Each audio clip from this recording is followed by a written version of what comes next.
Good morning. तर हे बघा आज सकाळी सकाळी चालली आहेत मी माझ्या माहेरी। तर माहेरी का, कारण की त्यांच्याकडून आणायचं आहे कोंबड खत, कारण की त्यांच्याकडं लेयर पोल्ट्री फार्म आहेत। तर ते कोंबड खत आणायचं आहे, कारण तुम्हाला माहीत असेल, माझे जे व्हिडिओ नियमित बघतात त्यांना माहीत आहे की शेतात लावायचे आहेत कोबी। तर शेणखत टाकलं आहे, आता थोडंफार 10-15 गोण्या कोंबड खत पण टाकायचं आहे। त्यासाठी आम्ही ट्रॅक्टर घेऊन चाललो आहोत। आणि हे बघा इथे माझ्या मुलांची चालली आहेत मस्ती, आणि इथे पंपावर थांबलो होतो पेट्रोल टाकण्यासाठी। आणि माझ्या मुलाचा इतका म्हणजे तरफडा चालला होता की केव्हा मी पप्पा त्याच्याकडे ट्रॅक्टर देतील चालवायला, कारण त्याला खूप आवडतं ट्रॅक्टर चालवायला।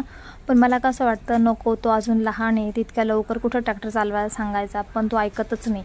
मग नंतर थोडंसं हायवे क्रॉस केल्याच्या नंतर येत ना, मग त्यांनीच माझ्या मिस्टरांनीच मग त्याला बोलले ठीक आहे मग थोड्या वेळ घे, कारण की इकडे काही इतकी ट्रॅफिक नसते। हा इकडे मळ्याचा रस्ता आहे, आम्ही त्या मळ्याकडे चाललो आहोत त्यांच्यावाल्या। तर मग थोड्या वेळ त्याच्याकडे ट्रॉली ट्रॅक्टर दिला, तर मग तो पण खुश होता, कारण हे बघा त्याला खूप आवडतं ट्रॅक्टर चालवायला। आणि दुसरं म्हणजे जेव्हा आम्ही ट्रॅक्टर नवीन घेतला ना, तेव्हा 2-3 दिवसानंतरच त्याने लगेच ट्रॅक्टर आपोआप म्हणजे शिकला। तो त्याला शिकवायची गरज नाही पडली, त्याने आपोआप शिकून गेला आणि अगदी व्यवस्थित त्याला असा ट्रॅक्टर पण चालवता येतो।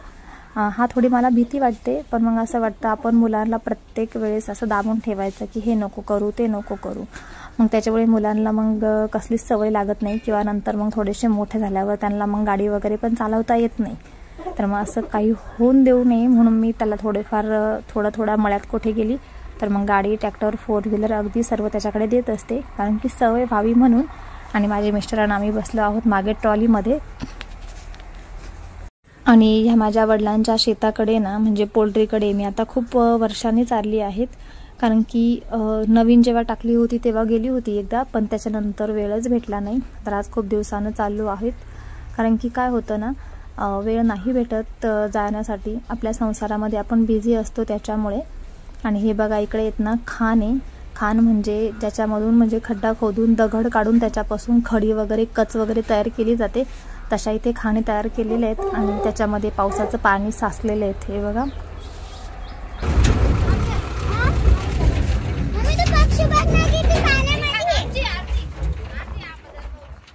आणि फायनली पोल्ट्री फार्मवर आम्ही पोहोचलो आहोत। तर हे बघा किती मस्त आहेत ना। मीच खूप दिवसामधून आली होती इकडे, खूप दिवस झाले आलीच नव्हती, कारण की आली तर मग घरी यायची माझ्या माहेरी आणि तिकडनं जायची। तर आता मी घरी न जाता डायरेक्टली इकडे त्यांच्या फार्मवर आली आहेत। आणि त्यांच्या घरापासून हा जो फार्म आहे ना, तो 2-3 किलोमीटर अंतरावर आहे, कारण की कोंबड्यांचा हा फार्म घराला लगत करू नये असं बोललं जातं, तर मग थोडासा लांबच आहेत। आणि हे बघा इकडे माझे मिस्टर आहेत ना, आता त्यांनी हा नवीन फार्म इथे बनवला आहे, तर माझे मिस्टर ते बघत आहेत। तर मी त्यांना आवाज देत आहेत, टाईम झाला आहे, कारण की ऊन पण खूप वाढलं आहे आणि पटकन आपलं जे काम आहेत ना ते आपण करून घेऊ आणि घरी जाऊ। तर मग त्यांना आवाज द्यायला मी गेली होती। आणि हे बघा इथे जे मामा होते काम करणारे, तर त्यांची मुलं आहेत, ते अंडे गोळा करत होती। तर मी आता म्हटलं त्यांना थोडीशी मदत करू लागूयात। तर हे बघा आता मी अंडे इथे आणून ठेवत आहेत, कारण की मग ते दादा आहेत ना, आम्हाला परत मग खत पण भरू लागणार होते। नमस्ते मित्रांनो, कसे आहात? तर आजचा दिवस तुमच्या सर्वांना खूप आनंदाचा आणि सुखा समाधानाचा जाओ हीच महादेवाच्या चरणी प्रार्थना।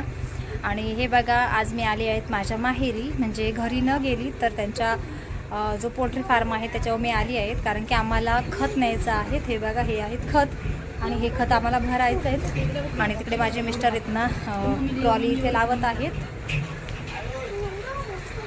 पप्पा का म्हणते पाय। आणि तिकडे माझे मिस्टर आहेत ना, ट्रॉली अशी इथे लावत आहेत खत टाकण्यासाठी। आणि तिकडे पण कोंबडा आहेत, तुम्हाला मी थोड्या वेळाने माझं खत भरायचं झालं की पूर्ण व्हिडिओ दाखवल, पूर्ण म्हणजे कोंबड्यांचे शांत बसा आयुष। आणि हे बघा इकडे यांची काय मस्ती चालू आहेत, इथे जे त्यांचे गडी वगैरे आहे ना, तर त्यांनी अंडे असे गोळा करून ठेवले। हे बघा आता पूर्ण अंडे गोळा केले आणि ते आता पक्ष्यांना फवारा मारण्याचं काम करत आहेत। आणि आता हे खत मी भरणार आहे, खत आहेत काही या फार्ममधलं खत भरणार आहेत आणि काही तिकडच्या साईडला पण थोडंसं भरणार आहे। शांत बस खाली ठेव। आणि हे बघा इथे ट्रॉली आणली आहेत, इकडे त्यांचे अंडे वगैरे गोळा करून ठेवले त्यांनी। आणि आता हे खत भरायचंय, आता भरून घेऊया। आणि आता खत भरायला इथे आम्ही सुरुवात केली आहेत। आणि खत भरण्यासाठी ना माणसे बघितली होती, पण मग खूप शोधली काही भेटलीच नाही, कारण की उन्हाचं कोणी येत नसतं आणि कोणी भेटलं पण नसतं. मग आता इथे घरच्या घरीच भरत आहोत आणि काही नाही, अगदी थोडंच न्यायचं आहे, 10-12 गोण्या. तर हे बघा खत पण अगदी मस्त आहेत. तर सर्व तयारी मी घरूनच करून आली होती, म्हणजे एखादं खराब शर्ट किंवा पॅन्ट सर्व आणलं, कारण मला माहिती आहे कुठलंही खत असू द्या ते भरलं ना तर खूप अशी धूळ वगैरे अंगा उडत असते. तर घरूनच मी अगदी तयारीमध्ये आले होते. हे बघा, तर इथं आता गोण्यांमध्ये खत टाकून घेत आहोत आणि अशा गोण्या 10-12 गोण्या भरून घेऊन जाऊयात. आणि माझं तर एक मत आहे असं स्पष्ट की आपण कुठल्याही कामाला लाजू नये. कुठलं पण काम असू ते हसत खेळत करावं, आणि काम केलं ना तर चांगलं पण वाटतं.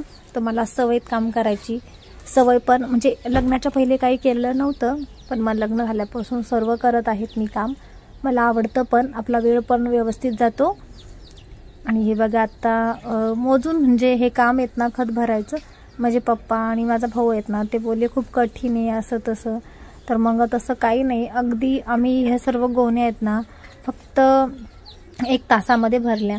आणि नंतरचं बाकीचं जे खत आहेत ना ते पण, म्हणजे इथले जे काम करणारे आहेत ना जे दादा, मग ते पण भरून देणार आहे. थोडं हे सुकं घ्यायचं आहे तिकडचं, आणि थोडंसं कोंबड्यांच्या खालचं जे आहेत ना ओलं ते पण घ्यायचं आहे, कारण की ऑलरेडी यांनी हे खत आहेत ना विकलेले आहेत. पण मग पप्पा बोलले इकडनं पण 4-5 गोण्या घे, आणि दुसऱ्या पण जे ओलं खत आहे त्याच्यामध्ये पण 4-5 घे. तर मग आता दोन्ही पण घेणार आहेत, काही इकडच्या आणि काही तिकडच्या.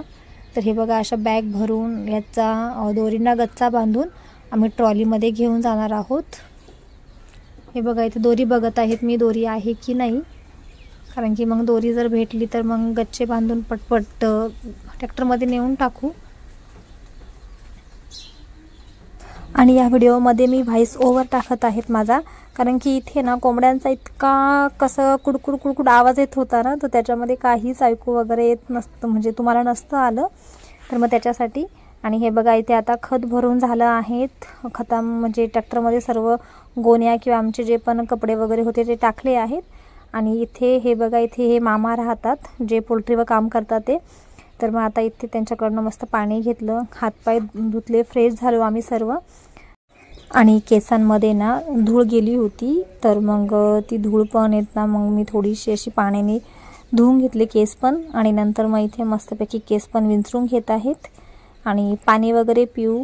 आणि आम्ही घरून भेळ आणली होती, त्याच्यानंतर माझाच्या बॉटल होत्या 1-2, तर मग ते पण पिलो आम्ही, कारण की खूपच ऊन आहेत बाहेर, खूप असं थकल्यावाने झालं आम्हाला. आणि हे बघा आता इथे मस्तपैकी केस पण विंचरून घेतले आहेत, कारण की पुन्हा आता घरी पण जायचं आहे. आणि माझं कसं आहे, किती पण काम करा पण एकदम फ्रेश राहा, का समोरच्याला असं वाटलं पाहिजे की इतकं काम म्हणजे कोणी काम केलंच नाही असं. आणि हे बघा तुम्हाला बोलली ना मी तुम्हाला पोल्ट्रीमध्ये नेऊन दाखवते, तर त्यांची ही आहे सेकंड पोल्ट्री. या कोंबड्या थोड्याशा मोठ्या आहेत, ह्या पहिल्या सुरुवातीच्या कोंबड्या आहेत. आणि ज्या आपण जिथून खत भरलं त्या कोंबड्या होत्या, म्हणजे आत्ता नवीन कोंबड्या होत्या त्या. आणि इथे त्यांचं चाललं आहे खाद्य टाकायचं काम. तर हे बघा खाद्य टाकण्यासाठी अशी वरतून मशीन लावलेली आहेत, आणि ह्या मशीनमध्ये पैपाद्वारे खाद्य पडतं, आणि आपोआप ही मशीन अशी येऊन सगळ्या ज्या कोंबड्यांच्या खाद्याच्या ट्रेमध्ये खाद्य पाडत असते. हे बघा अशा पद्धतीनं टाकत आहे इथे, म्हणजे याने काय होतं, जे माणूस बळ आहेत ना ते वाचतं आणि काम जे आहे ते लवकर होतं.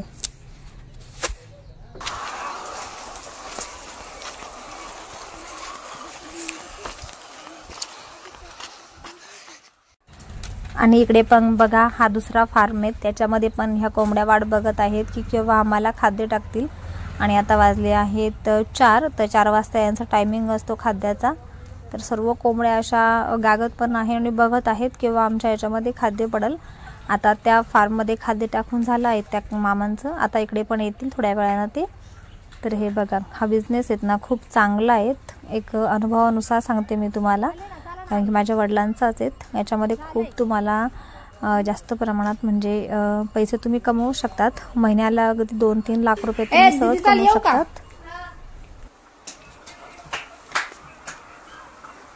चाल पटकन पप्पाची पॅन्ट घे.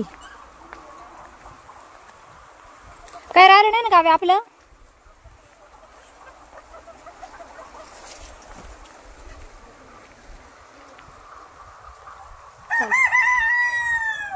ट्रॅक्टर तुमच्याकडेच घ्या.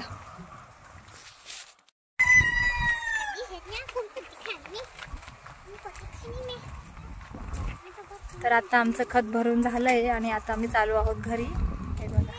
चल काव्या. नाही काय घरापास ठेव वल्ल्या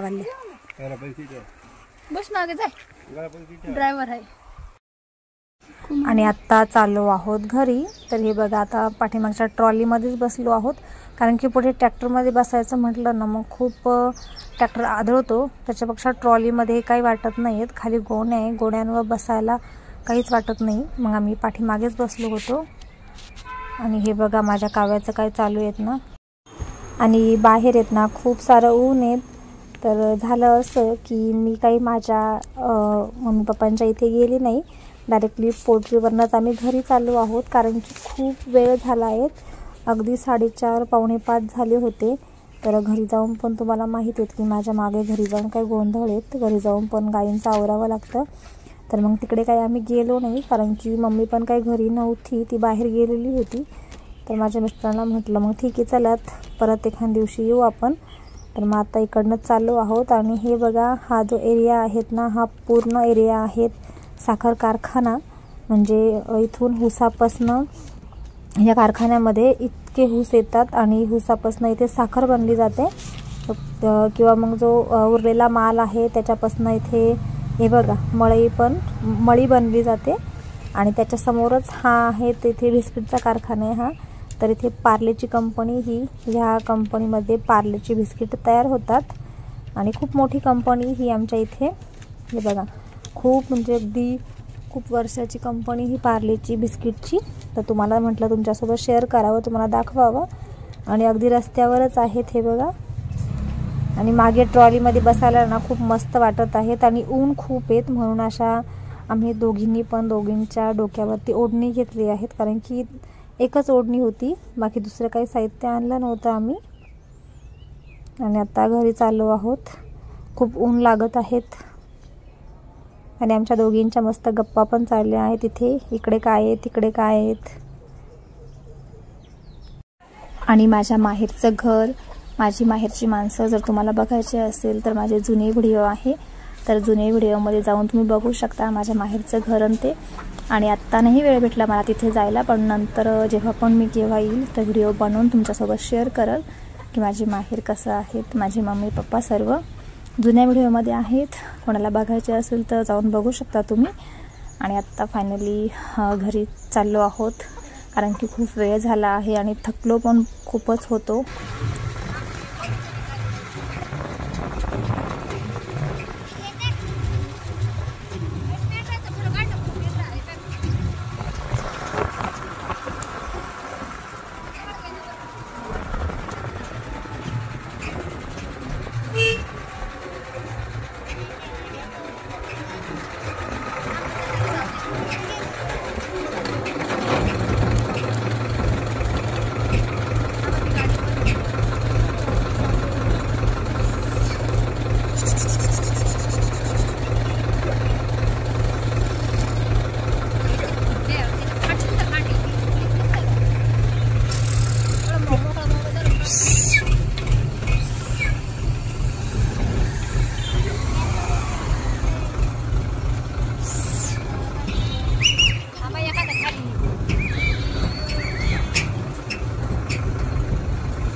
आणि हे बघा आता फायनली येऊन पोचलो आहोत. आणि हे बघा ही आहेत आमच्या गावची दारणा नदी.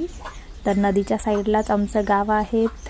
आणि आता थोड्याच वेळामध्ये घरी पण पोचू. आणि नंतर परत मग ह्या ज्या गोण्या आहेत ना ट्रॅक्टरमधल्या खताच्या त्या पण शेतामध्ये टाकायला जायच्या आहेत. तर हे बघा हे आमचं गाव. आणि उद्या आहेत शिवजयंती. तर शिवजयंतीची अगदी मस्त अशी तयारी आमच्या गावामध्ये आहेत. हे बघा मस्तपैकी भगवे झेंडे वगैरे लावलेले आहेत. शिवाजी महाराजांची मूर्ती पण किती छान आहेत. मस्त घोड्यावर स्वार आमच्या गावातील शिवाजी महाराजांची मूर्ती आहेत. खूप छान आहेत. आणि शिवजयंतीची इथून पुढच्या व्हिडिओमध्ये आहेत ना शिवजयंती किंवा त्याच्या पुढचे आमच्या गावात 5 दिवस लगभग कार्यक्रम आहेत, म्हणजे जे वसंत हंकारे आहेत ते पण येणार आहेत. तर पूर्ण माझे इथून पुढचे व्हिडिओ बघायला विसरू नका, कारण की खूप छान छान असेल. त्याच्यामध्ये माझ्या मुलीचा डान्स पण आहे, ते एक शिवाजी महाराजांचा, तर तो पण तुम्ही बघू शकता. आणि हे बघा, आत्ता हे समोर आहेच आमचं घर. आम्ही आता तिकडे चाललो आहोत. इकडच्या साईडला नाशिक पुणे हायवे आहेत आणि नाशिक पुणे हायवेवरच आमचं गाव आहे. आणि इकडे आमची शेती आणि गाव आहेत, म्हणजे गावाला अगदी खेटूनच आमचं घर आहेत. म्हणजे जो शेत आहे ते शेतापाशीच घर येतं आमचं, काही जास्त दूर अंतरावर नाही आहेत. तर ठीक आहे, तासाला मग घरी जाऊयात. व्हिडिओला लाईक करा, चॅनलला सबस्क्राईब करा आणि माझा व्हिडिओ पूर्ण बघितल्याबद्दल मनापासून धन्यवाद. असेच माझे व्हिडिओ बघत जा, असा सपोर्ट